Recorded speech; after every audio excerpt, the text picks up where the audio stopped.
Okay, last clarification, Mr. Alex Yam.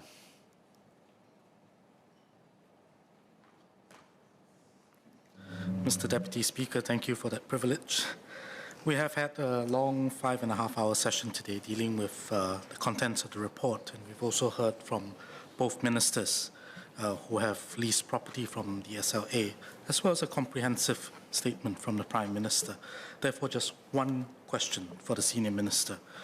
Based on the questions and views that were expressed during this very long discussion and clarifications, what in the Senior Minister's opinion are the key takeaways from the matters which have arisen in this House during these last few hours? Thank you.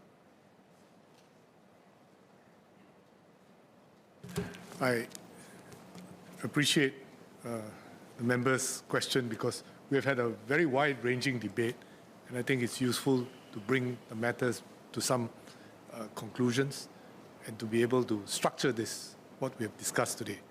The Prime Minister has given a very comprehensive statement on this matter, and I don't intend to make a very long winding up. But so what are the main takeaways? First and foremost, why are we here? We are here because there have been allegations made against ministers for corruption and other acts of abuse of power and so on. So this is the first issue that we have to deal with and come to a landing point on.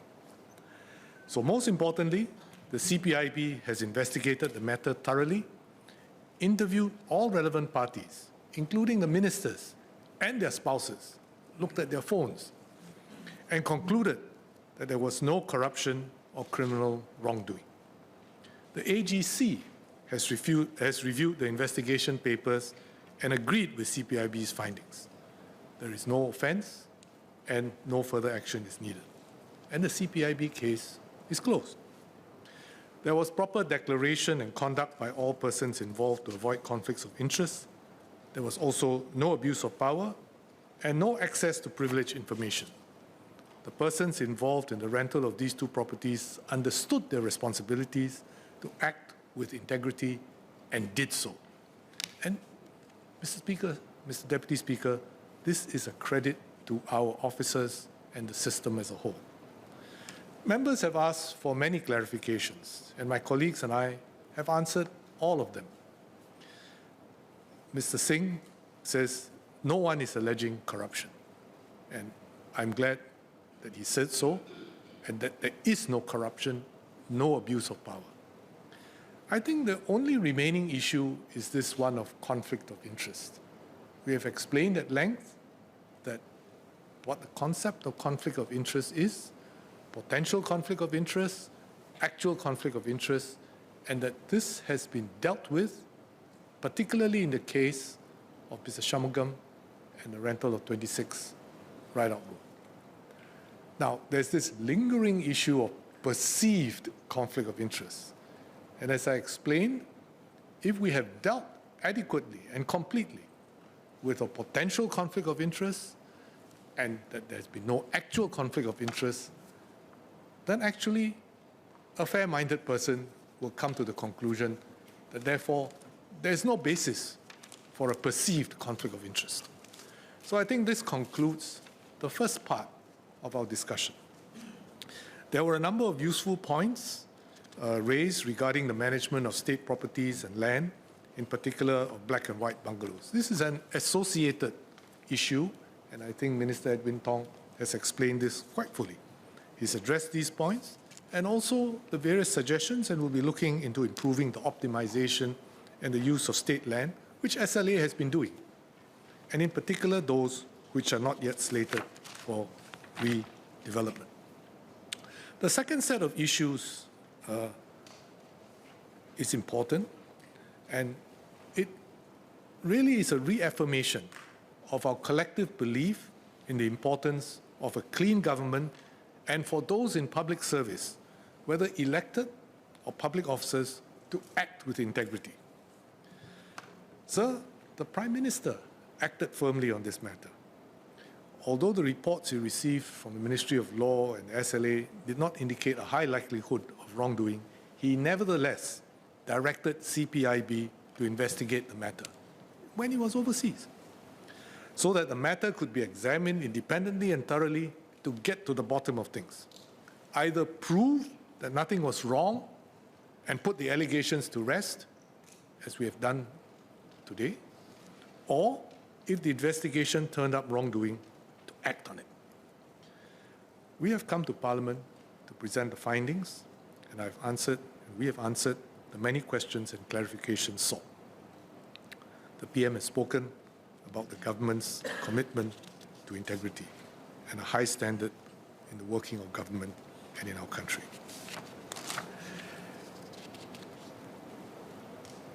Underpinning all this is an ever-vigilant CPIB. But this is not enough. The CPIB is assisted by a vigilant public and a vigilant public service. And this is what we need in order to maintain integrity, honesty, and incorruptibility in our country. Members have made some useful comments and suggestions on the Code of Conduct, and as I stated earlier, we will consider specifically how to introduce declarations for rental property transactions for the relevant agencies and public officers dealing with land and property matters, and also have a look at this issue for ministers and PAP MPs. So, upholding a system of governance with a high standard of integrity is a collective and continuous effort. And we have achieved a remarkable standard. Just think about it. A member of the public would be outraged and report it if a public officer were to ask him for a bribe. And more importantly, a public officer would be outraged if he were offered a bribe and would report the person who had done so. This is a virtuous circle that we must maintain, and the work is never done. Finally, there was this broader point sort of underlying this debate or this discussion on equity, whether it's fair, how to uplift our citizens. And I believe that this is a shared aspiration of members from both sides of this House. And this government is definitely dedicated to building an inclusive, progressive society. And this is the driving motivation that underpins government policies, particularly in education, housing, healthcare, and retirement adequacy. Our aim is to mobilize everyone to work together, to grow the economy, to share the fruits of growth widely, to uplift the most needy among us, as well as the broad mass of Singaporeans, to bridge that divide, to uplift everyone. As Mr. Shanmugam said of his own experiences. In housing particularly, we have done more than almost any other country to secure good homes for nearly every citizen. And we will ensure that there will always be sufficient and affordable HDB flats for every Singaporean household. But at the same time, we take care to keep the right balance with a whole range of housing types. We have HDBs, ECs, and private property. And yes, including black and white houses. It needs to be so. If people work hard and do well, they should be able to aspire to live in a better home in Singapore, to continue to contribute here in Singapore to Singapore.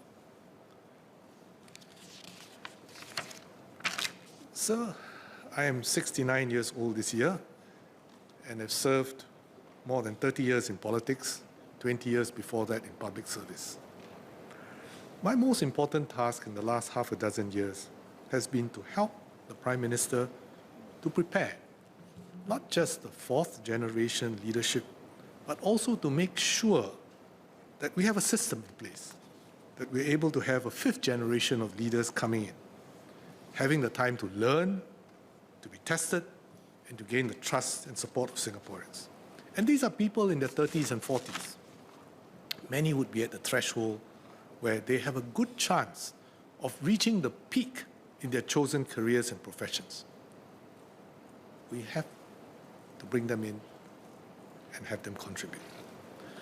All members of this House know that coming into politics entails many sacrifices in privacy, continuous exposure to the glare of the public eye, especially in this age of the social media, in their careers, in family time, and not always being there to watch your kids grow. If they have served well, the satisfaction of having done so is the biggest reward. That makes it all worthwhile. The biggest challenge we face is to continue bringing in the best team to do the best for Singapore and Singaporeans. And I am glad today that in this House, we have agreed to focus on the facts and the truth, not just on wild allegations or rumors or perceptions, but focus on the facts and the truth. And this is important so that we can build a system with a strong foundation which will help to bring in good people to continue to serve in government, to take Singapore further forward. Thank you, Mr. Deputy Speaker.